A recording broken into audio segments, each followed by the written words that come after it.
Greetings all. Dr. Raphael X here with my friend Mr. Gene Zannetti, appearing again with a very profound work. Thanks for coming on, Gene. We appreciate it. Thank you for having me. Appreciate it. All right, well, let us begin with the sign of the cross, as we always do. In the name of the Father, and of the Son, and of the Holy Spirit.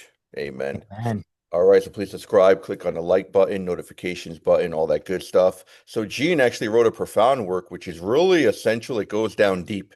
It's called Relational Esse and the Predestined Communion of the Three Hearts. He'll give me permission if I can put the link on the bottom of the description. I didn't ask you about that before, but no, if go you right can. ahead. Okay, great. So what's really awesome here is that the reason this goes really deep is because it's harmonizing kind of like objectivism and subjectivism, where you see this in relation. This is very important because people can see, oh, this is some metaphysical, this has a lot of metaphysical baggage, but this goes down deep and it transcends, man. It's really important. Can you describe kind of just the importance, kind of like giving it a little bit of background of the theme? Sure. Sure. The simplest way of looking at it is, of course, there's been a lot of confusion in the church for 70 years. Well-meaning people landing on all, from a wide variety of the spectrum where people are landing of how to deal with confusion. And I think that the big difficulty that I've been seeing is that I don't think it's so much of a doctrinal issue as much as it is a metaphysical issue.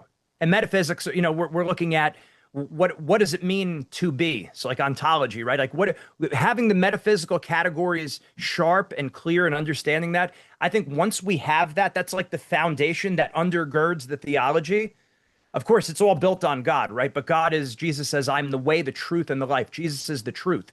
So understanding the truth at the deepest level, that's what metaphysics is. And obviously with the help of divine revelation, if we have the metaphysics right, we could understand the doctrine. But if we try to understand the doctrine without understanding it with the metaphysical lens, we're going to have some real difficulties. And this is nothing new for me. Like this is St. Thomas Aquinas. Our entire intellectual tradition is looking at faith and reason going hand in hand. That's right. That's right.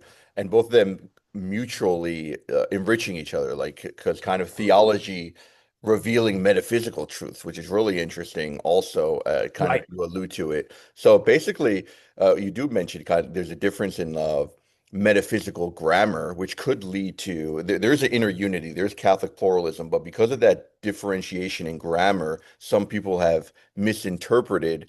Like for example, so now we're turning into relation as being a purely Aristotelian classic sense of, a real accident, which is a real being, an accidental being.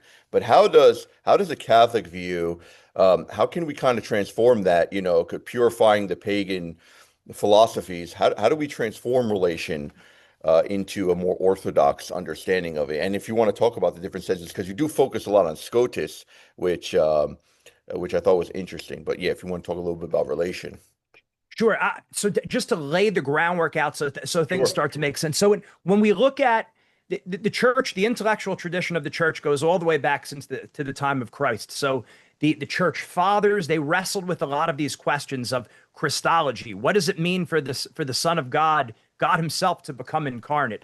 What did that mean? So now it's my understanding that for roughly the first 1200 years, the primary influence of philosophy was more Plato, more Neoplatonic.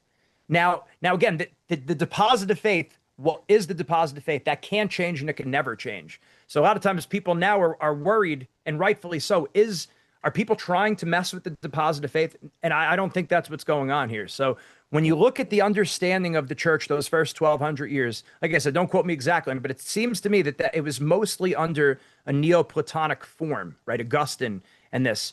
And then St. Thomas Aquinas actually made a revolutionary move where he started looking at things, being in university, there was a lot of Aristotle that was floating around. And he took what was best in terms of philosophy. It's only one deposit of faith, but he took the best of philosophy from Plato and the fathers, and he translated it into it was a massive paradigm shift.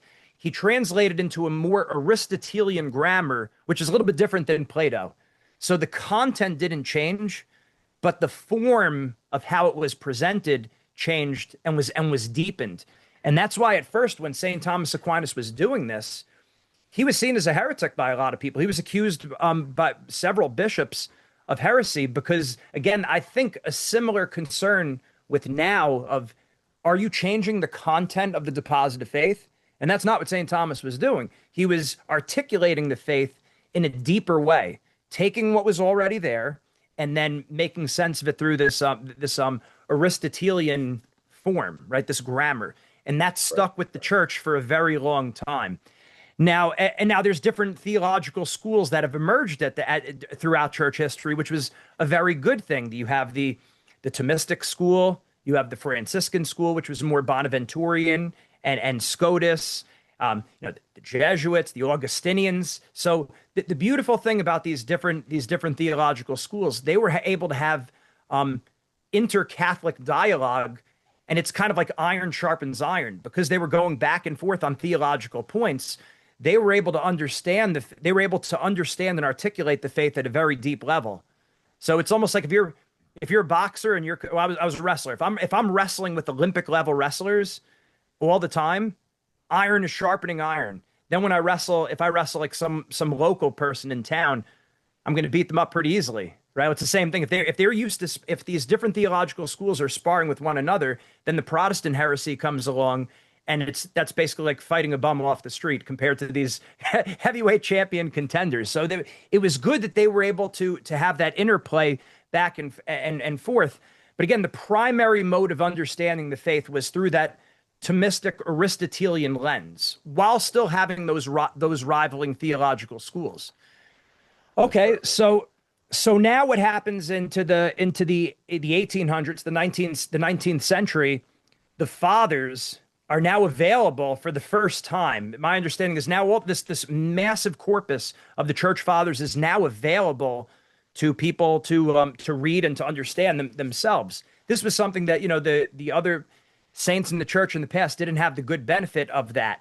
And remember, this is not that long after the Council of Trent, fighting against the Protestant Revolution, a lot of the negatives of the scientific revolution, the Renaissance, humanism, all this. So now you have an emergence of the fathers, which their mode of speaking is different because remember they're not articulating the faith in an Aristotelian lens. Now the Aristotelian the sharp hair splitting distinctions, which were massively important for the church, especially at the Council of Trent, but it's still through to this day. Like we need that Thomistic understanding as a basis, but that was not the only way.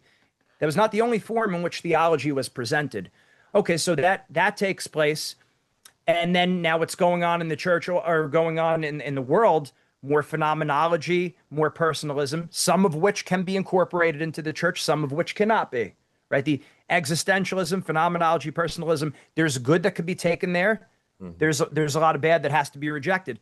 Similar to the Enlightenment and humanism. Like, are there good aspects of it? Sure. Is there a lot that needs to be rejected? Absolutely. And the church has always had that great power of assimilation, where it goes back to even Saint Justin Martyr saying, "Semina verba," seeds of the word. There's seeds of the word everywhere. There's seeds of truth everywhere, and the church, at its best, takes what's good, true, and beautiful, and incorporates it into herself.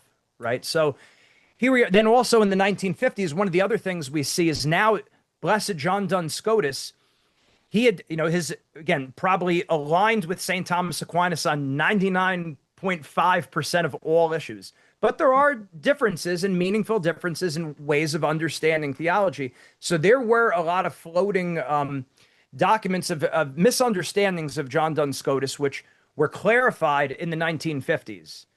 And that's, Oh, again, that's I've never heard someone align SCOTUS. So wow, but yeah, I think you're right. And on the level of semantics, that's where more the difficulty resides. But I think deep down, I think you're right. I think there is. I mean, you can harmonize them, right? We're yes. synthetical as Catholics.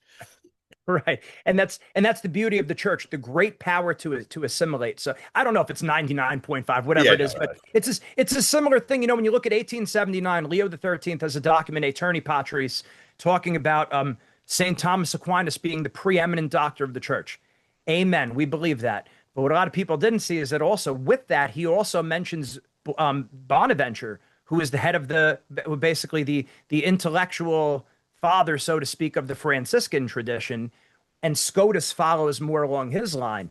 Now, he's so again, there are slightly different ways of looking at at theology, but both endorsed by the church, right? But Right, right. without a doubt, Thomism was given the preferential treatment as the normative mode of looking at the church and theology, and for good reason. But that did not exclude, that never excluded the other rivaling theological schools of Augustinianism, the Jesuits, and especially St. Bonaventure, who was named with St. Thomas Aquinas there. And then, in fact, with Pope John Paul II, we see in Fides et Ratio, Pope John Paul II making a statement that the church has never adopted only one philosophy, I'm paraphrasing here, as its own. In other words, Right. we're taking the best, the church is taking the best of everything that's out there. Okay, so I wanted to situate it with that right away. That Yeah. there's new information that was being brought out to the church that the church that the theologians haven't been as exposed to or had it as available at their fingertips. Okay, so as in the early before Vatican II, a lot of the mode of understanding theology is that the manuals were there, and the manuals. I wish there was a massive explosion of people being aware of the beauty of these manuals. The one that you recommended was excellent. What was that series again? The Sacra The Sacra Theologia Summa, yeah.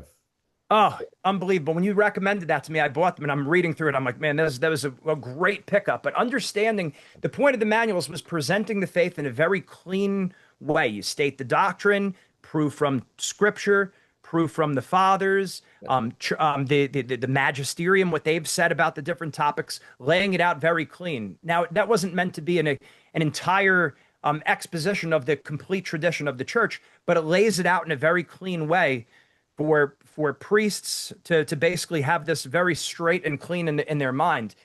I think we could use a lot more of that now. That I wish that they would update the manuals now because it would really help. But as a lot of the theologians, my understanding was that a lot of the pre-Vatican II theologians were here where they have the manuals that they were learning from. They were getting presented the scholastic presentation of the faith. They're reading the fathers and saying, "Wow, this is beautiful.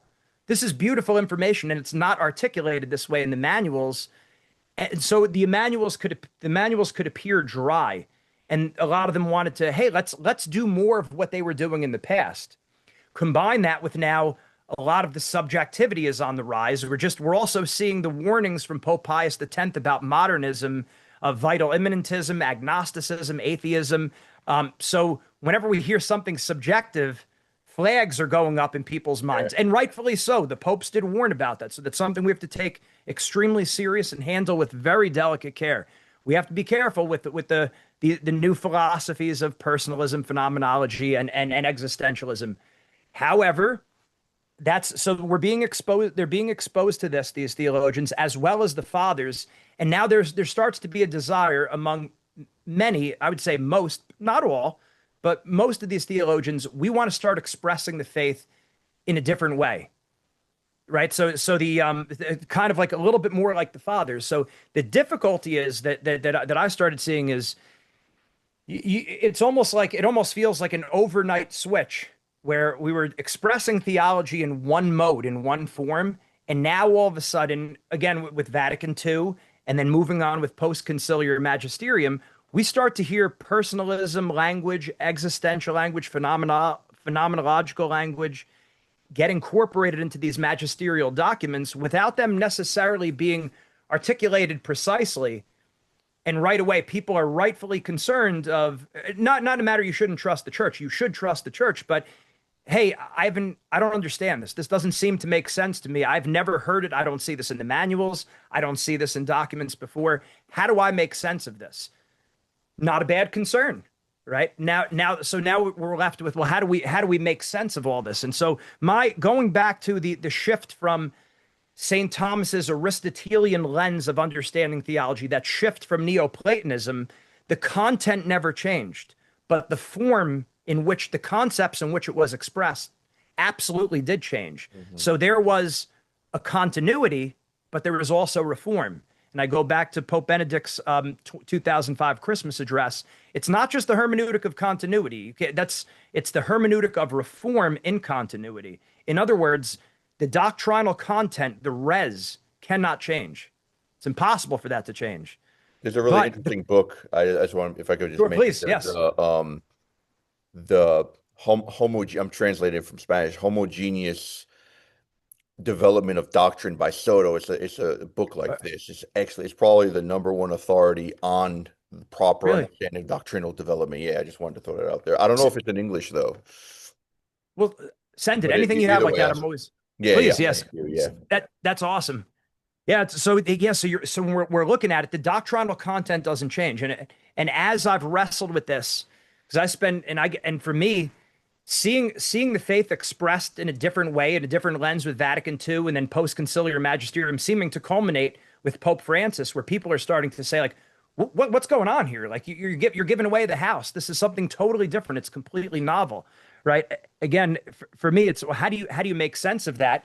I was in a deep dive in radical traditionalism for 4 years with this, and again, there's good things across the board in the Catholic faith, but we have to keep everything on the rails, right? And wide is the path that leads to hell. Narrow is the path that leads to eternal life. So we have to be on the straight and narrow. So I'm trying to make sense of all this, and I've become convinced that a lot of the confusion, most of the confusion, in fact, from Vatican II, as well as even the Pope Francis pontificate, and I know going down the weeds with thinking in terms of what's the story with capital punishment. What about Amoris Laetitia? What about the fiducia supplicans, the blessings of gay couples? What I feel like is when the metaphysics is understood, and this is understood at that most fundamental level, the doctrine starts to make sense. But if we're not going to talk about, if we don't understand these things that we're talking about right now, it's going to be very hard, if not impossible, to conceptualize everything that's going on. It's almost like, well, I believe just because the church says, which is great, which is great. Not everyone is called to be a theologian. Not everyone's called to understand all this hair splitting detail. Most people don't have the time to dive so deeply into all of this information. So the church teaches, I accept it. But for a lot of people, that still leaves them a little bit dry, a little bit flat, and they get this feeling in their gut. No, something really is different. And I agree, something really is different. But my argument is that it's not the content that has changed, the doctrinal content. The doctrinal content remains the same, but the form in which it's expressed has changed. So Mm. there's the continuity, but there's also the reform. And once we have that understood, then we start to see, okay, well, what was the lens from which Vatican II started to articulate the faith? Like what was the novelty? And there's a true novelty in Vatican II and the post-conciliar magisterium in the sense of how the faith was now articulated. So now we say, well, how is the faith? Now you have the whole, like you're looking at it. Okay, so how does the faith remain the same, but how is it articulated differently? And we start to look at the ressourcement theologians, the communio crowd, and all of this, and the Trinitarian theology. Okay, so that brings, I guess, is that a good foundation before we start diving Yeah, into? that, Because that then we was talk. yeah, that Yeah, was that was excellent. I didn't think of it we are going to go that deep, but that was, I mean, basically, yeah, I just want to say that it is sure. true that hardcore traditionalists, they really don't have a good knowledge of the second scholasticism. They jump on St. Thomas, and the second scholasticism, where they're going to differ with Thomism. And again, it's a different presentation. There's a less reification, a reification, like they make it open. There's a more openness to the subjectivity without lacking in the objectivity, right? It's kind of like the synthesis, this pluralism, but synthetic within the extremes of objectivism and subjectivism. So you're right. A lot of these traditionalists jump to St. Thomas, have no knowledge of second scholasticism, which is kind of sad. There's darkness in there. I mean, there's just people just lack the knowledge during that time period, and kind of they don't understand the progress of theology, which again, as you say, and this is spot on, it's not the content that changed, but really it's on the formal or semantical level. Yeah, spot on. And the person's the center here, is central here. But go ahead. And then Yeah, relation in person, all that. Yeah. yeah, yeah. So I'm like what you're saying, because we're all on this journey together, right? We all have this pit in our stomach that something doesn't seem right. So it's like it doesn't seem right, but we don't. Those of us who have this intellectual hunger to make sense of everything, it doesn't. I need things to add up, and again, there's only so much time in a day, and most of us are learning this on our own. So even when you're talking about this, I'm like, okay, I'm tracking you. I'm seeing where you're going with it, but I'm not even fully downloaded on all this, because how do we understand Yeah. all, you know what I mean? Like it's a lot of information. So like I'm trying to just make so I'm we're all looking at it, we're trying to make sense of it, and we have this pit in our stomach, and I think that's well situated because we want it to make sense. How do we understand? I think the problem lies in now how do we articulate using classical metaphysical categories that everyone in the church is comfortable with?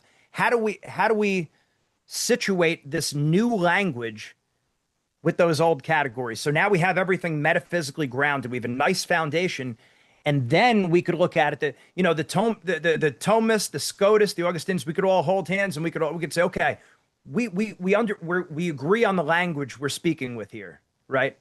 Let me give another practical example. In America, we're a very individualistic country. So when it comes to wrestling, there's all anywhere you go, different states, they have different names for the same wrestling move. Okay, so if you go to Pennsylvania, Yeah. they call it a cow catcher. New Jersey, they call it a cement mixer. There, they call California, they call it something else. The Mhm. difficulty there, it makes communication between coaches very difficult, if not impossible. Right? It's very hard. In the Soviet Union, and again, we're not endorsing communism or anything like that, but what their system did is they have the same names for every move. So you could go to any part of Russia, which is huge, and the Soviet bloc nations. You say the same move, every single coach knows exactly what you're talking about. That allows for intelligent communication, And right? that's why So they're it's dominating, I guess, in wrestling, right? I guess that's one of the but reasons. yeah, with far less talent and resources than we have. Like our Right, right, country is very good, but you need when you're speaking intelligently about soming, there needs to be a shared lexicon, a shared grammar, right. right? So that's why what I'm thinking of is okay, if we metaphysically root this, we need to use the classical categories that we have and now situate this personalism, existentialism, phenomenology, this language that has been articulated in magisterial documents starting with Vatican II. How does that make sense with what we know in the past? Let's all get on the same, let's get the same grammar, the same lexicon, and then we could hash this out intelligently. Right. I think that's a fair project. I think everyone would want to agree with that. Right. One thing that I saw, I guess, just as a sidebar, if we want to talk about like mainstream Catholic, social media, I noticed that Peter, so Word on Fire, Bishop Barron's Word on Fire, he did Peter Kraft, he did a series on philosophy, which I thought was great, where he talks about Socrates and Plato and Aristotle and going through the intellectual history of the world of okay, well these are the philosophers, and then these are people who were more enlightenment people, going through the downside of people like Kant and Descartes. Like, oh, here's some good things. Here's some things that were way off base there. He finished up that series on philosophy with he said, he believes that he wants to marry Thomistic philosophy with personalism. He's saying the best that we have of the old with the best that we have with the new. Mm. The point of all that is that resonated with me in the sense of I think that's the project we need to work on. How do we make sense of the personalism, phenomenology, existentialism with the classical categories? So I thought that was a good project that he was doing there. So that's why I dove into this. So as near as I can tell, when you look at now going more into like the thesis that I'm providing, my hypothesis of how this all fits together. There's two strands of thought that seem to be very prominent in Vatican II and the post-conciliar magisterium. One is relational ontology, that being itself, to be means to be in relation, right? To be a person means to be in relation. So at its most basic level. The other strand that I tend to see is a very high Christology. Christ is of course the source, the summit. Our entire understanding of everything that is needs to be understood through Jesus Christ, the God man. Both of those, and it seems like most people are on board, like as far as ascending to the church, like that is how the faith has been articulated, especially in the last 60 years. But it's very much rooted in the tradition. So, okay, it's there. How do we metaphysically articulate it? Actually, let me start. Let me set it up a little bit. Let's just take relational ontology. Let's start there. As far as when Christ was in the upper room at the Last Supper, and when he said that they may all be one as we are one. Okay, Vatican II, Gaudium et Spes 24 says, when Christ prayed to the Father that all are one, that as we are one, he opened up vistas closed to human reasoning. Closed to human reasoning. In other words, we could know a lot by our human reasoning. Like that's what Aristotle did. But when Christ revealed the Trinity, he was opening up something that we can't arrive on our own. We need that to be revealed to us. We can't know that God is one, but he's three persons. So he opened up vistas closed to human reasoning, and we find that man finds himself by making a sincere gift of himself. So there's again there's the more personalistic language that's getting introduced there. But in other words, Christ reveals who God is and who man is, because he's the God man. So he is what God is. He is what man is also. So okay, so let's go with this. That's what we have in the Bible. The Trinitarian revelation changes the way that we view God. The way the Jews viewed God up until that point, there were seeds of the Trinity, even in the Old Testament, of course. Let us make man in our image, right? Who's God talking about there? Or in the Psalms, the Lord said to my Lord, "Sit at my right hand." Another allusion to the Trinity. Even one of the names for God, Elohim, I am, is a plural in Hebrew. So it's even implying a certain plurality in God. And that would be, of course, as we know, the three divine persons. But the understanding of God obviously changed with Christ because he revealed the Trinity. Okay, then you look at Saint Augustine when he spoke about the Trinity. He said the Father is not so much the Father and then engenders the Son. The Father is the action of engendering the Son. And then the same thing. The Son is not so much the Son and then glorifies the Father. The Son is the action of glorifying the Father through obedience, and the Holy Spirit is the love between the two, right? So there's a relationality that's there in Augustine. And then so that's now you look at those are the Latin fathers. Then you look at the Eastern fathers, especially the Cappadocian fathers. Gregory of Nyssa, Gregory Nazianzen, Basil the Great, where they spoke about they were combating heretics in some of their writings. Some of the heretics were expressing God as creator and using more metaphysical language for God, and a certain more they're trying to use more like a philosophical language for God. And the Cappadocian fathers said, "Don't do that because you're obscuring the relationality of God." They were hyped. They were very focused on God as a triplicity of persons. So when we say the Father reminds us of his relation to the Son. And we say the Son, if we take away the name of the Son, we're losing the relation, which is very important. So, when you look at the difference between the East and the West, they both emphasize that relationality because, of course, we're all everyone, of course, is focusing on the Trinity. But it seems to be that the East tends to focus on the threeness of God while still, of course, maintaining his unity. Whereas the West, tends to focus more on the unity of God and then in three persons. Right, so it's not, there's no difference when you look at the understanding of the Trinity with the East and the West. The big difference is, that if you went to a Byzantine or divine liturgy, there's a lot of threes. A lot of things are happening in threes because their emphasis is on those relations. Whereas on the West, things are more, I'm painting with a broad brush here. It's focusing more on God's unity. Both are true, and the difficulty is when you hyper focus on one, then it could look like you're not thinking about the other aspect. If that No, makes sense. yeah, no, I'm sorry. Go ahead, finish. Yeah. So then when you look at Saint Thomas Aquinas, an important point for Saint Thomas Aquinas was divine simplicity, and rightfully so, right? Okay, God's divine simplicity. So there becomes that emphasis, of course, on the Trinity, but the unicity of God, right? And God is one, is right. So and that's good, and we need that especially fighting against paganism, right? But what maybe went a little bit underemphasized in the West, in the Latin. I could be wrong, but it seems like not prioritizing the relationality of God. And St. Thomas does it, of course. He says God is subsistent relations, right? So Right. St. Thomas does. But then as people in time, as time went on, maybe there wasn't as much that emphasis on relationality that the East always had a hyper focus on that relationality. So, okay, You you know, get to go ahead, no, sure. no, I was going to say that's why if the East, knowing second scholasticism, I think there can even be unity because with St. Thomas, the divine simplicity, the persons are the relations, as you mentioned. They're the subsistent relations. Right. So in relation in God is the separation of the persons as opposed to and maybe we should have said this at the outset. I think we kind of alluded to it. Relation is one of the traditionally one of the nine categories. The accident Right. as the accident is an added on being to man. So I have fatherhood now. I have that relation as an accident, fatherhood as is a relation on.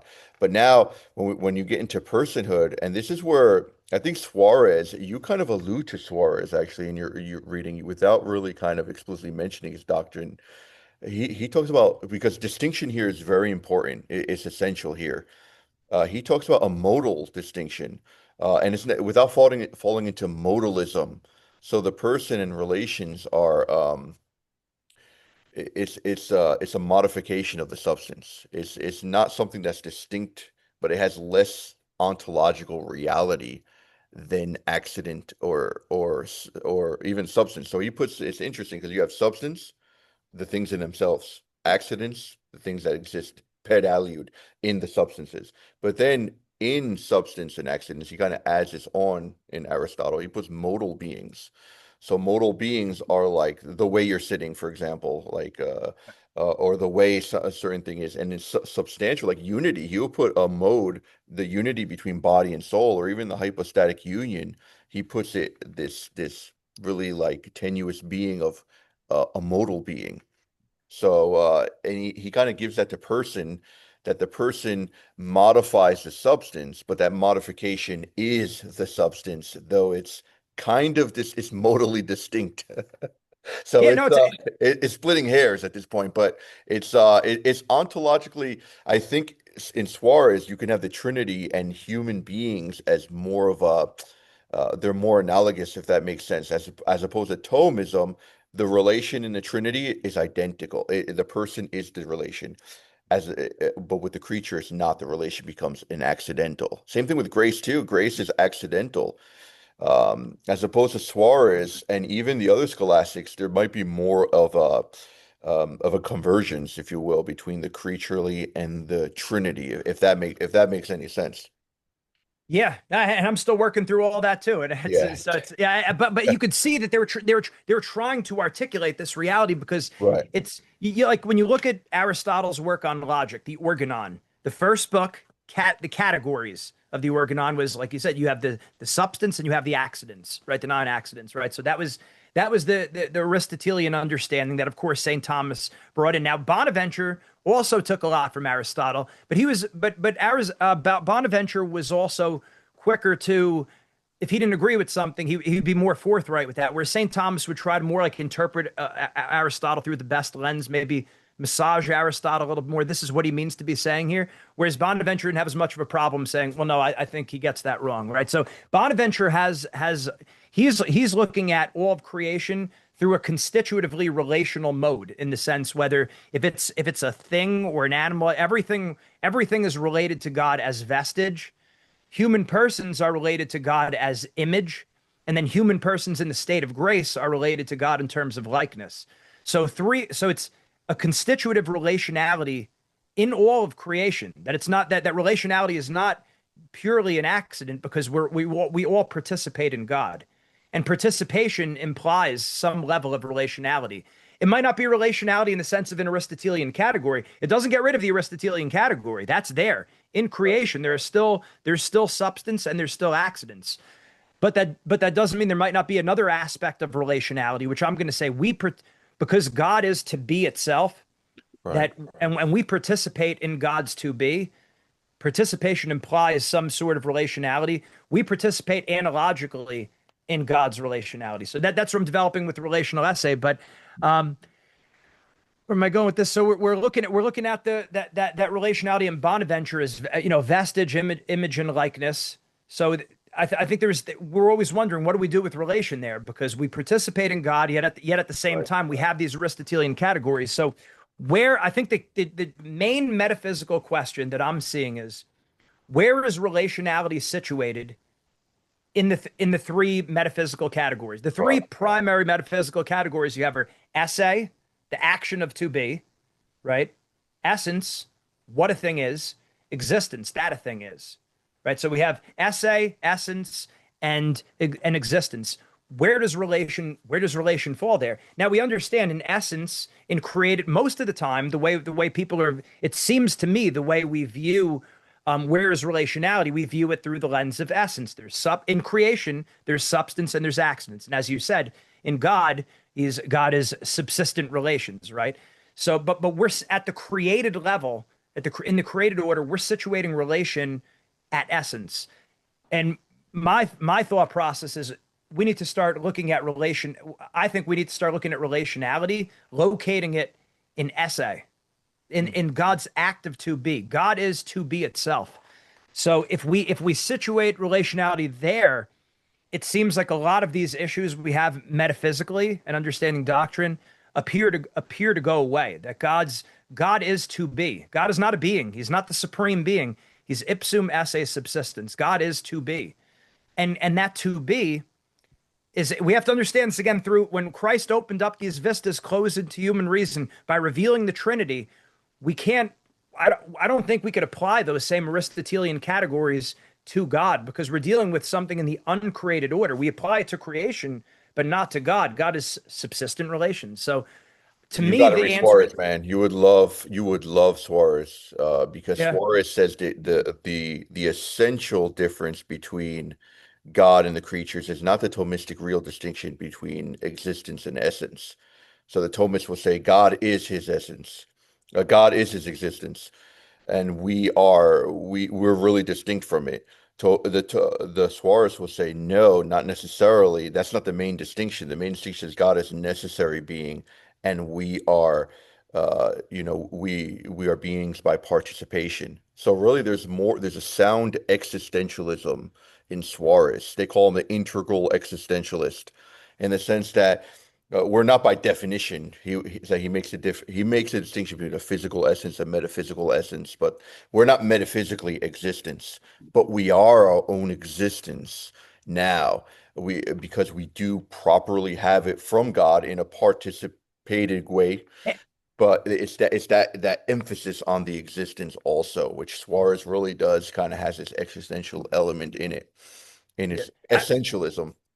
Oh yeah, and again, I don't want to speak out of turn with this because I'm not an expert on Suarez, so I don't want Yeah, to yeah. I don't No, want it's to just make it. sorry, I No, just no, want to no, put it's that good. in there. No, it's good. I definitely want to look into it. I don't want to say something or like agree. It's, if I don't know how it all ties in, but I'm sure that's all. Like, yeah, I'd love to dive deeper into that. It seems like throughout church history, they're wrestling with these kind of questions, like how do Yes, we make sense of this? And it right. seems, in my understanding, Suarez. We'll talk about the unconditioned predestination in a few, but Suarez was wrestling with that, trying to find a middle ground between the Thomistic understanding and the Scotistic understanding. Certainly. So, so when you look at relation, what I'm thinking is situating relationality within esse, in God, and we participate analogically in God's constitutive relationality as it is, because God is pure act. He's not a being, he is being itself. And if we analogically participate in God's to be, and participation implies relationality, then fundamentally, yes, I am a substance with accidents, but at a more at a, there's an anterior priority of me as relation than even substance, even though they come at the same time, right? When I become a human being, at the moment of our conception, when you become a person, you were both relationality and substance. That's what I'm saying here, because you're constitutively related to God. If you weren't related to God, you would not exist. God continues to hold you in existence at every moment. And we still have those same Aristotelian categories, that I am still a substance, and relation is an accident in where I'm sitting, how I'm dressed, these kind of different things. But there is a fundamental relationality that I automatically have, that's not reducible to an accident, right? Right. And a lot of the traditional Thomists and in traditional school in Catholicism, they kind of fear that because they see Right. it as an extreme kind of subjectivism. But this is very much in line with the personalism of John Paul II, where he says the subjectivity is real. It's real, but it's within us. Like, we don't have to be purely objective. That subjectivity is real. That relationality is a substantial mode of the person. Like, the person in itself has this mode of relation that Right. this person has essentially. So it really yeah, it's Right. not it definitely can be sound. It Yeah, definitely can be sound. and we can't make the mistake of conflating subjectivity with subjectivism. Right, right, exactly. Exactly. That's That's that's a exactly key. what Like it talks about. we're not objects. We're subjects. I That's think right. everyone would agree with that. We're not merely objects. We are also Yeah, in one sense, you could say we're objects, but at a deeper level, we are subjects. That's right, and Right? that's the dignity. You see that dignity really kind of Yeah. stemming from that. We as opposed to we're just objects. You just study humans in a scientific way, if you will. So you see Yeah. that dignity there. Now, can you relate everything kind of with because you talk about the three hearts? Is it three hearts? Yeah. The two hearts? Yeah, yeah. Three So, hearts, right? Yeah. yeah, just to finally close the tab on that, Yeah. there's Yeah. on the relationality was that when I've read different articles from Communio, the scholarly journal, I saw a great article by Grabowski who talks about the need of establishing a sound relational metaphysics. And there's a Mm. lot of people, there's a lot of theologians who've tried to work this out. I mean, uh, Cardinal Ratzinger in his book Introduction to Christianity, he speaks about the relationality in persons. And then when he became Pope Benedict XVI in Caritas in Veritate, numbers 54 through 56, he's exhorting the world to explore the metaphysics and relationality at a deeper level. And then there's other theologians, Orthodox, Zizulis, there is Lacugna, different people who've been that have been trying to articulate the metaphysics, but still just like a need to articulate this with clarity and precision. And I think the difficulty was I don't know why the church didn't come right out and try to explain this like start with those basic metaphysics, the classical metaphysical understanding, and now explain the new language that's being used, the new concepts through the old language, so everyone sees, hey, this isn't out of left field. This is very much rooted in our tradition. I would guess that perhaps the church didn't do that because maybe they didn't want to create confusion. My argument would be not addressing that directly, and I think we see this from the last 70 years, is almost a surefire way to create confusion. That's right. I think we have to articulate this metaphysically using those classical categories. So for me, I'm saying that the post-conciliar magisterium, there's no doubt that they're endorsing a relational ontology. But to say relational ontology and relational metaphysics, we have to articulate what that means. Where is relationality located in terms of esse, essence, and existence, those classical categories? So what I'm saying is that it's situated, I'm arguing that it's situated under esse, relationality, at its deepest level. And I'm not making this up on my own. There's a Father Robert A. Connor. He's and it was an Opus Dei priest. In fact, Professor David Schindler, the father senior, called Father Bob a metaphysical monster. But he studied at the studied at the University of Toronto in the late 1950s, which was like at St. Mike's, which was like an intellectual capital, like the world that was going through a lot of this, the metaphysics and philosophy. He had a paper back in the early 90s called Relational Essay. So my recommendation, if people wanted to see how this is all laid out, he lays it out far better than I do. I'm just taking it from him. He is my spiritual director. I happen to also believe he's right about this. If you look at his paper from the American Catholic Philosophical Association, I could send you the link if you want to put it in there. He lays it out very well, Wow. tracing the roots of tradition as well as what it means for essay to be for relation to be situated in essay. Okay, so that's the relationality topic. And I think once we understand, the reason why I think that's important is because when we look at how doctrine is expressed, doctrine can't change. But when we hear things about capital punishment and amoris laetitia, what we're seeing is if to be means to be in relation, we have to always be open to communion with God. There has to be a way we can relate to God without changing the doctrine. You can't change the teachings. The res never changes the doctrinal object. However, there has to always be a path towards communion. God is constantly relating to us, and we have to, and we're either accepting that relation and living that relation, or we're blocking that relation, which would be sin. And even understanding sin at its most fundamental metaphysical level, what is sin? It's a refusal of relationality that God is offering us. That's how we really have to understand it at the deepest level. When you look at it like that, now that grounds everything metaphysically, and I believe, and we could get into that too. How then when it comes to those difficult articulations of maybe newer teachings that seem novel, how I do believe that they can be made sense. And probably the only way to truly make sense of all this is through that relational essay. Okay, that we're participating in God's relationality and that the truth doesn't change, but as our awareness grows, we talk about the legitimate subjectivity, not subjectivism, as our understanding of the truth deepens, as our understanding of human dignity deepens, certain things that in the past we said you can do in the present and moving on, we now have a deeper participation in the truth. So the judgments change.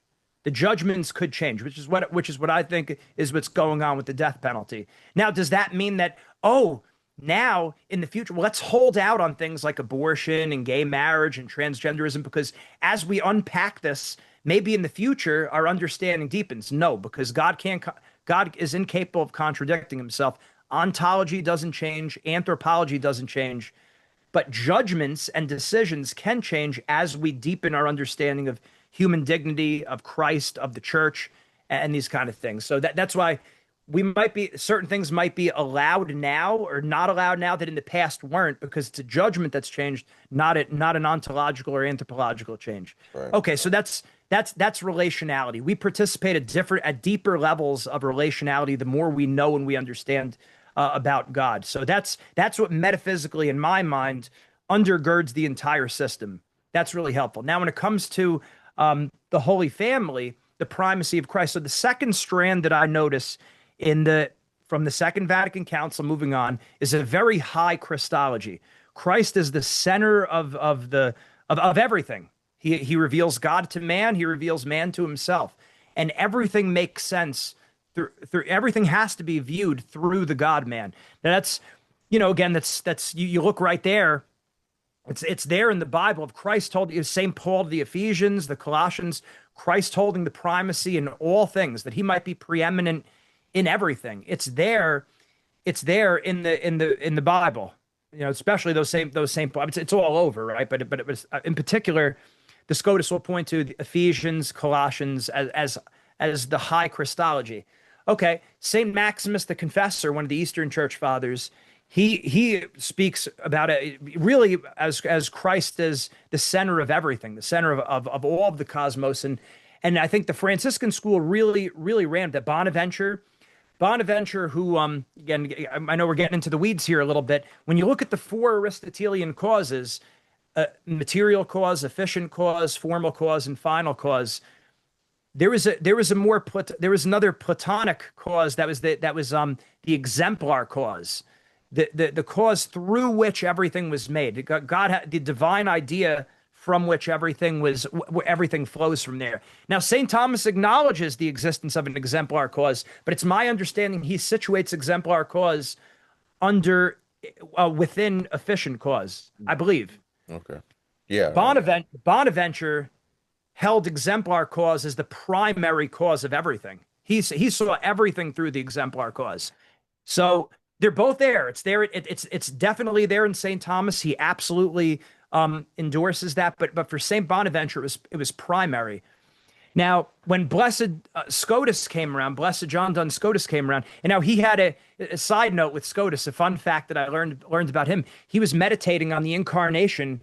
I don't know, it was like Christmas Eve or Christmas night one year, and there was he had a beautiful a vision of the Blessed Mother handing him the baby Jesus. That was just something I learned about recently. It was a beautiful thing.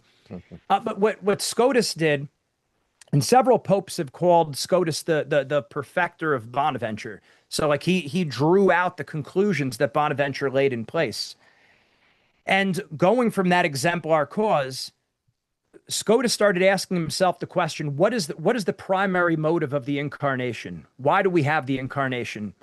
And what was it sin, or was it to manifest God's glory? Now, of course, everyone in the church has always said that Christ, the primary thing, the point of all creation is to glorify God.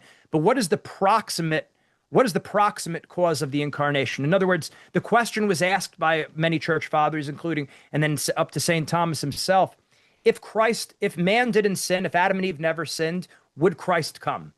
Now, a lot of people say, well, it's not, who cares about that question? It's purely hypothetical. But no, that question gives us some insight into how things are. We're trying to contemplate God and why he does things. So it's, a lot of people ask that question.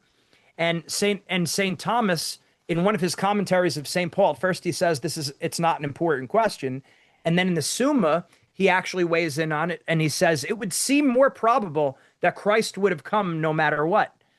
But from the church fathers, and in particular Saint Augustine, who said if man didn't sin, we would Christ would not have come.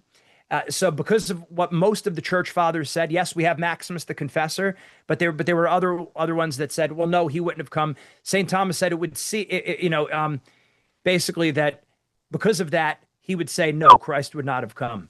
But we have to understand that when that question was being posed, the main the context in which a question is posed is very important. And what people were dealing with at the time, a lot of the church fathers, they weren't thinking about this through the lens of the primary intention of God. They were looking at it through the lens of why did Christ have to suffer and die? Right? Right. Like why did they were thinking about it in terms of atonement? Like we need to atone for sins. So if you're looking at it through that lens, like, well, yeah, Christ has to come. He has to come to it. He has to come to atone for our sins. So if you're looking at it through that lens, it tends to yield a certain answer, and a more conservative answer. And St. Thomas said from Scripture, and it's a good argument that St. Thomas says that it doesn't seem to be revealed to us. Therefore, we're not going to assume that that's why Christ came. For us men and for our salvation, he came down from heaven. Right. That's Right. what we know. So we're going to be conservative with this, and we're going to say, given that Christ wouldn't have come, even though he did acknowledge that it would seem probable. And I should add too that his teacher, Saint Albert the Great, actually said that he thinks that it's more pious to believe, and he believes that Christ would have come. Mm. So it's just so. In other words, this was the theologians understood. This was not a matter of dogma. This was you could take either side of this. It was more of the hypothetical. Now, when Scotus was looking at the question through the lens of what is the primary mode of the incarnation, Scotus said to so Scotus looked at it and said, so you're saying that the only reason why Christ came was because of sin? Like that's the whole reason for God's greatest work was completely contingent on sin? He said that was absurd.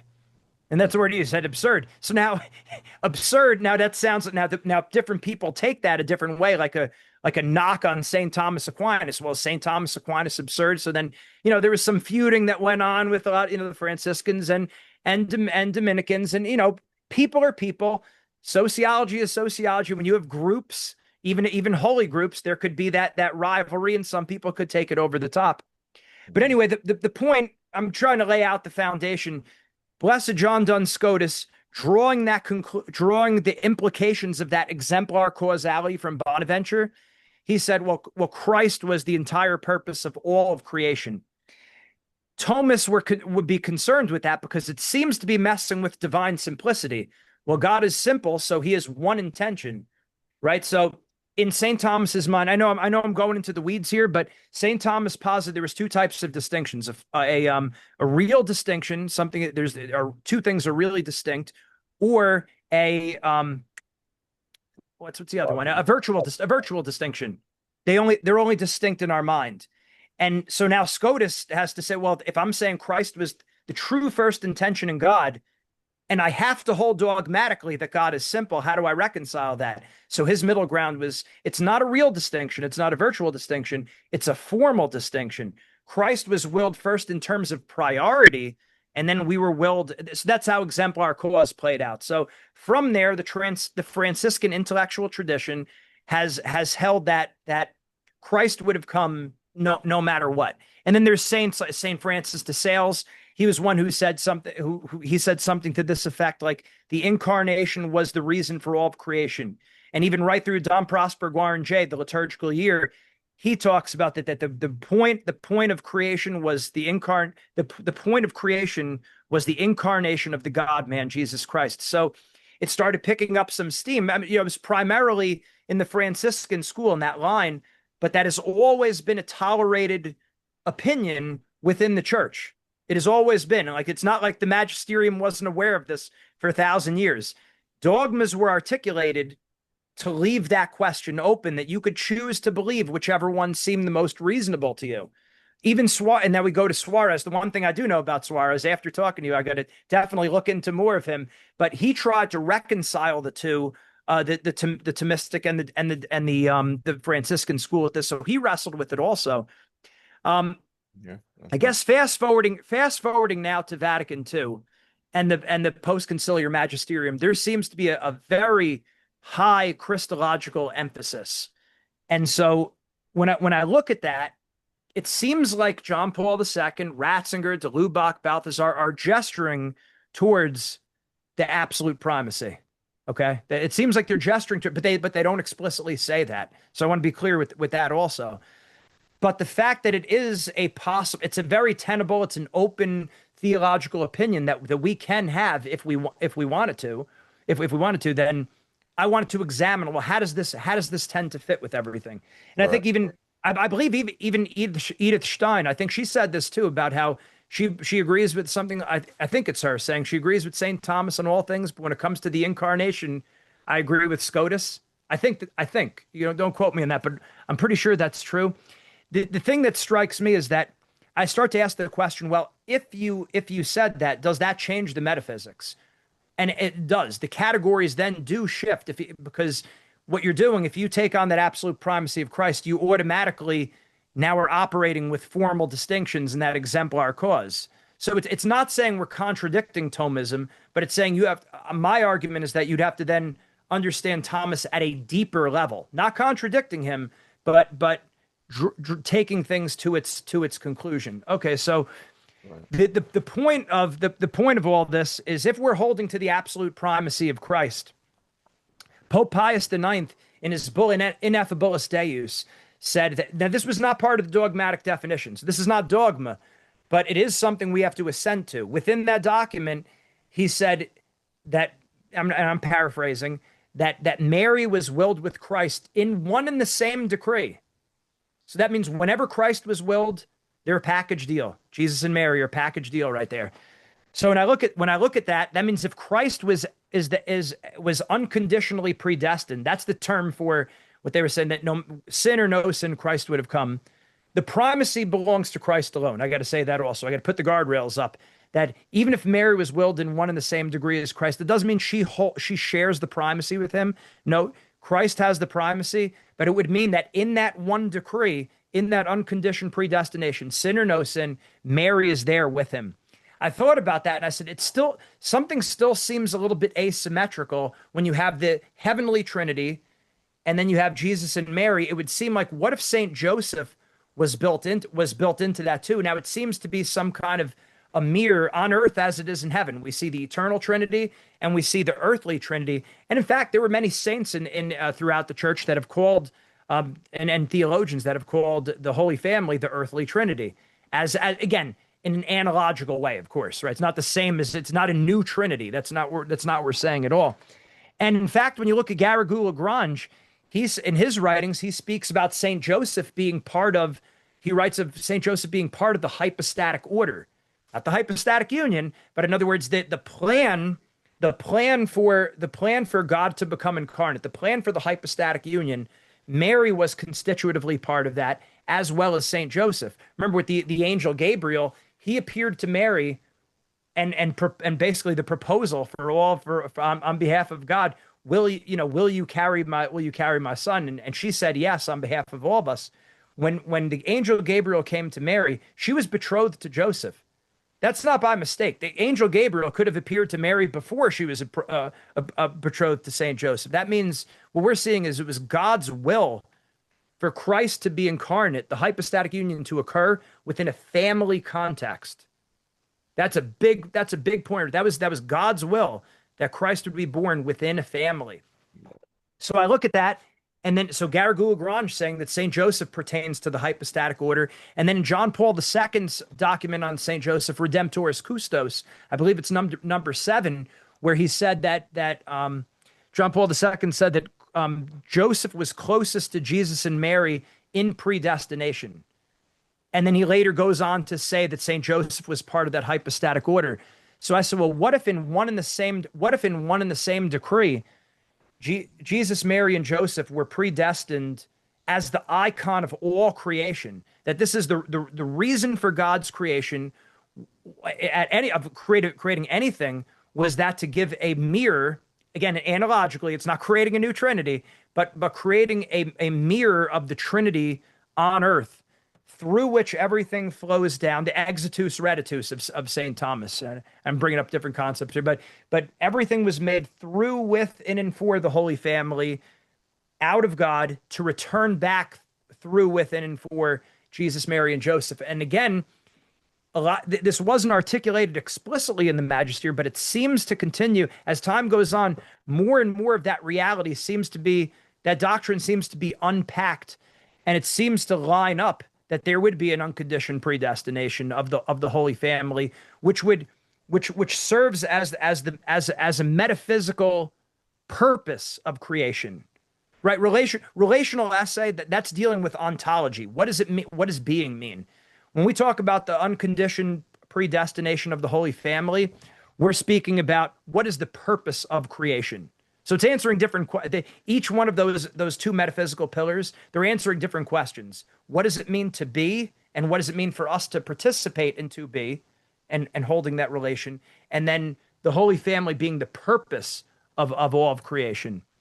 And then just to close that tab, when I look at that, how does this relate to Vatican II? Like, I know we throw out a lot of different terms. How does this relate to something people care about? You look at Vatican II, there is a lot of, I had Bishop Williamson on our show, one of the SSPX priests on my show, my spiritual strength show years ago, when I was battling with all the radical traditionalism. And I said, what do you see as the biggest problems of Vatican II? And he said, and without getting into all the different topics, he said, more than religious liberty and collegiality and all this, it was an underlying subjectivism and anthropocentrism that, he said, once you see it, he said, this is what Archbishop Lefebvre said to him. Once you see that underlying subjectivism, he used subjectivism, not subjectivity, important to know.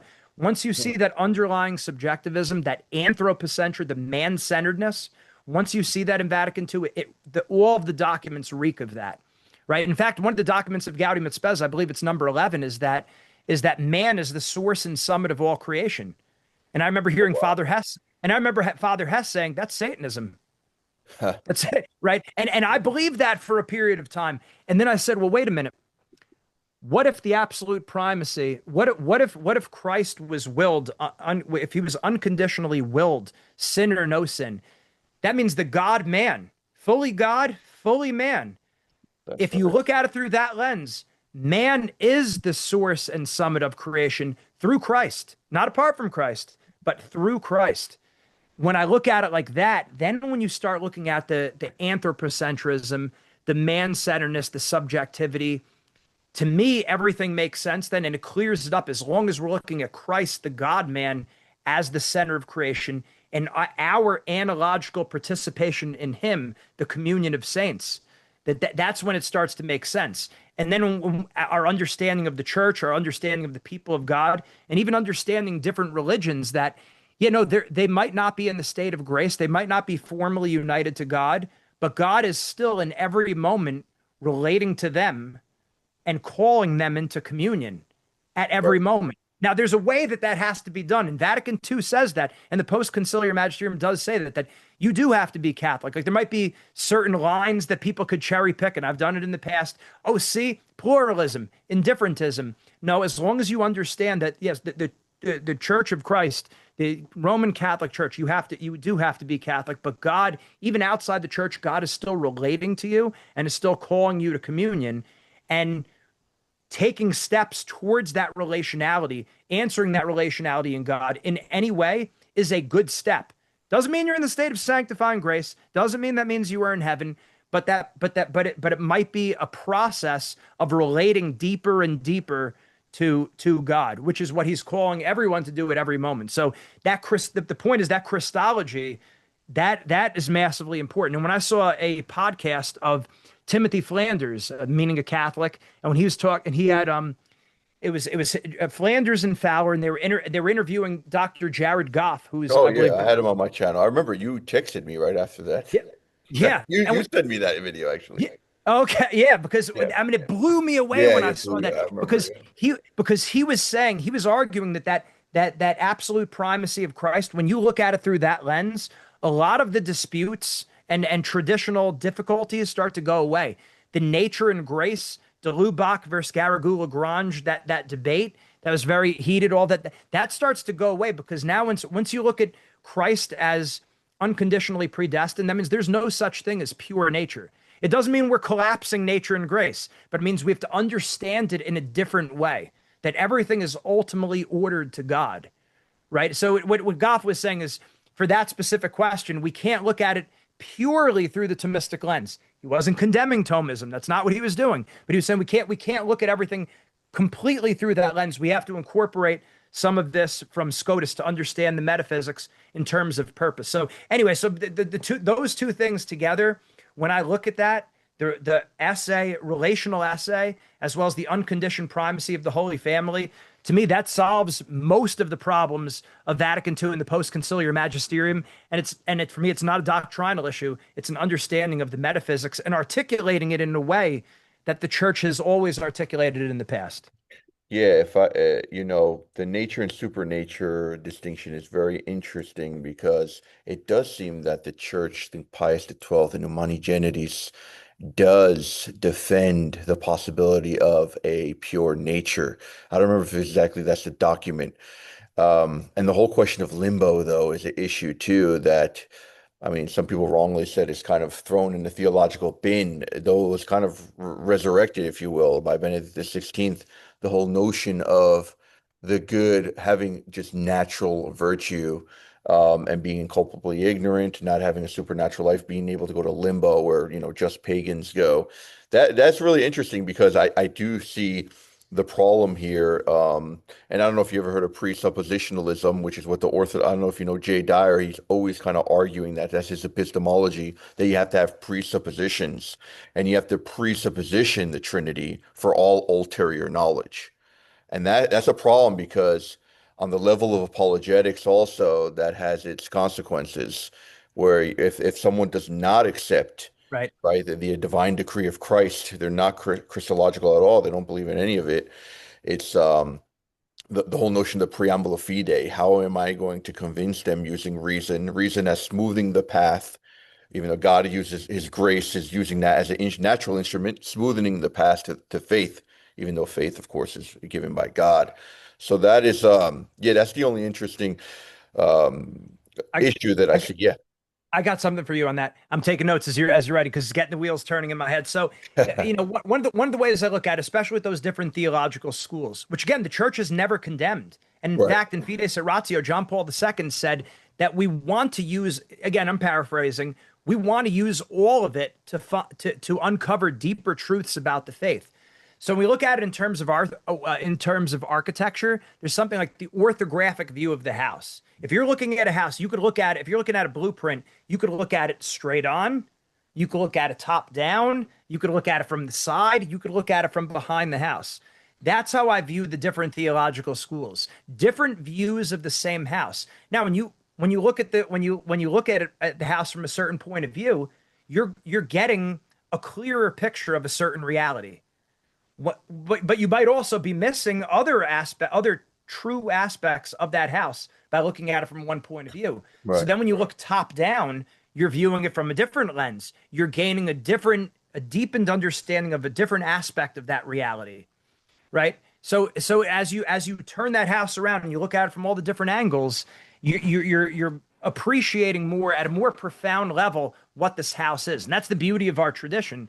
Our faith, it's inexhaustible. We're talking about God. We're talking about an infinite reality here. So how can we grasp that? And in fact, if you'll indulge a private revelation here, the Mary Agreda, Venerable Mary Agreda, when she was allegedly, which I believe that Christ was speaking to her. I have no reason not to believe it. The church has always, yeah, well, has given the stamp of approval in terms of the nihil obstat imprimatur. It doesn't mean we have to believe it, but he said to Mary Agreda that Christ said that he didn't give full knowledge of all of everything to one particular religious order to keep everyone humble And so they could they work together. The truth being more symphonic. Again, I paraphrase. Right. That rings true in my mind. That would seem like fitting of what God would do.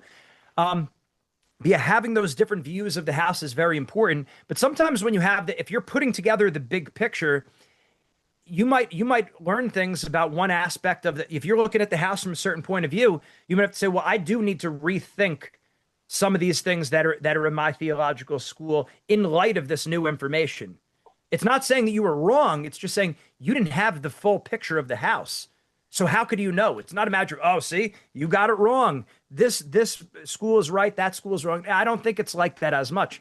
I Right. think each school might have to tweak certain aspects of it, now seeing the totality of the church, especially as time has gone on. Theologians have wrestled with this more, and we have new magisterial documents that we have to take serious. We have to see the faith through. We have to make sure we're seeing it through that lens.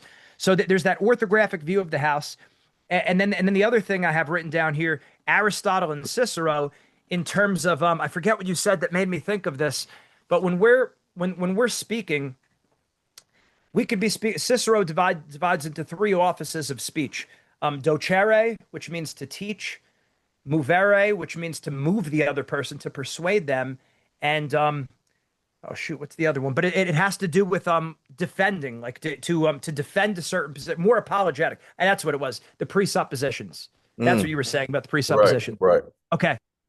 So if we're either trying to defend, we're trying to give a positive articulation of something, we're trying to explain something, or we're trying to move someone. You're going to speak a little bit different in those contexts. Hmm. So if we're trying to defend the faith, like you said in apologetics, if we're presupposing something and someone's not accepting those presuppositions, you got a problem there, Right. right? You Yeah. might be using the wrong off. I don't want to say wrong. I don't like using the word wrong because that puts. I want to say you might be using a suboptimal, ineffective office of speech to communicate that idea. That's how I would look at it. So when we might not, in some senses, we might be giving a positive, explanatory systems level what we believe, but we're going to speak a little bit differently when we're defending something. I don't know. Maybe that's only just loosely related. Maybe it only clicked in my head. Just we have to understand that when we're speaking to different audiences, we might speak a little bit differently. And I don't think that's a compromise. St. Paul said, "I want to be all things to all people." That didn't mean St. Paul was. I mean, do you think that is your exegesis there really that St. Paul was saying compromise morality or compromise faith? No, he was Right. saying that if this is going to cause someone a scandal, even if it's not a sin for you, you don't do it. That's Not right. because you're not acquiescing to the world. You're not falling for modernism. You're meeting the people. You're basically what you're doing is you're giving at the metaphysical level. You're now our understanding of relational essay. You're putting forth that relation to the extent that you can without compromising faith and morals. I am going to maximally extend relation to you, not just because it's a good thing, not just because it's a nice thing, but because metaphysically, that's who I am. To be means to be in relation. So, to the extent that I don't try to put out the relation to people, I'm not being me. I'm being less than who I'm supposed to be.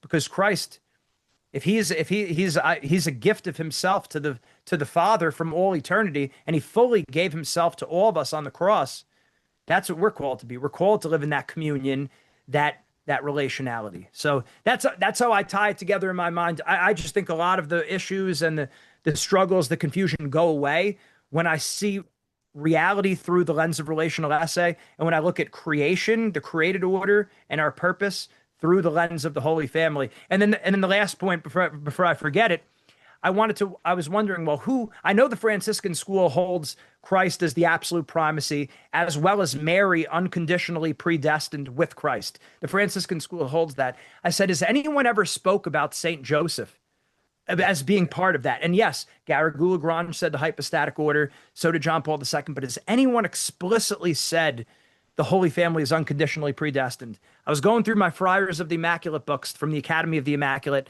and one of the topics, it was a symposium on Blessed John Duns Scotus, and there was a priest, Father Joaquin Ferrer Ariano, who lays it out, where he said that the unconditioned predestination of the Holy Family. And I said, wow, that's really interesting. So someone has said this in the past. And then when I brought it up to my spiritual director, Father Robert A. Connor, who is the one who I understood relational essay from, I said, I think this is an Opus Dei priest, Father Bob's Opus Dei. I said, this Father Joaquin Ariano, he's dead, but he was an Opus Dei priest. I said, have you ever heard of him? He said, Joaquin Ferrer? He said, I was ordained with him in Spain back in 1959. They were ordained on the same day, those two people. Huh. Oh, So, wow. Wow. That's amazing. so I That's said, providential and not I had, coincidental. yeah, they never kept in touch after, Mm, nothing like that. But those two priests who like I'm kind of basing these pillars on, I didn't realize that ordained at the same mass. So that's I don't know awesome. however you want to take that, a coincidence, a God instance. I don't think it's by chance. Yeah, I no, that's happen to think they're both right, if but I could that's just say Saint go Joseph, ahead. there's a book I was confused. That author you mentioned, Arevalo, with both A. Arellano. Okay, that's not the Ariana. Dominican because there is a Labac published book in again in Spanish. I don't know if it's in English called Josefología. I think that's how you say it, Josephology, Oh, and it send does it to me. talk about. Yeah, I see if I get it. I had the physical copy. It's hard to find these books. A lot of them are not in print anymore. You can find them on eBay or things like that. But it does talk about how Joseph, because he's necessary for the incarnation, Jesus can never be incarnated as a, pardon the word, a bastard child or as in a single mother home. Never. He would never have been, he would never had, the environment to be even considered a Messiah. So Right. Joseph was necessary for optics, for proper optics. And obviously he was the adoptive father. And it also mentions, well, because of that, and because of his title as spouse of the Mother of God, that title Yep. alone, Yep. Yep. that transcendent title makes him, it gives, he's in that decree. So I believe I read that there. I'll see if I can find that book and Please. yeah, pass that to you. But I wish we had more time. I mean, we're Yeah. just going Sorry. off I know the I talked other your ear. topics. This is I a know. really awesome. We got to do another video soon, maybe dealing more with some Yeah. epistemological questions, or maybe deeper into this Josephology. I'm going to send you that work, and then Yes. maybe in the near Please. future we could do a topic on something. I'll give you the last word though, and if you don't mind, I will put your article in the description so people can read. Thank you. Absolutely. I really appreciate you having me, Raphael. And please send me all the everything that you have there, please. Like I'm For always sure. looking to learn. Like I said, we're all on this journey together. I think we're rightfully all a little bit confused. And I think what I would like to see, my hope is not just, oh, hey, everyone agrees with what I'm saying wholesale, but I would like to see is some interplay with these ideas. Right. I happen to think it's true. I would like to see some good people, yourself, other people weigh in. Where do you think it nails it? Is there anything that's deficient? And then we just, it's just understanding it better. I think it only the church being able to turn these kind of ideas over and over and wrestle with them and have good, well-meaning minds bat them around. I think it only helps. So I'm certainly open to any kind of feedback, any kind of correction. I don't care about being right. I just want to be Catholic. That's right. Like Olympic wrestlers going at it. I love Yep. that example. Yes. All right. Well, Thank you very much. thank you very much. And yeah, hope to have you on a future episode. And blessed Advent. Merry Christmas to you. And You too. until next time, God bless. Thank you. Absolutely. God bless.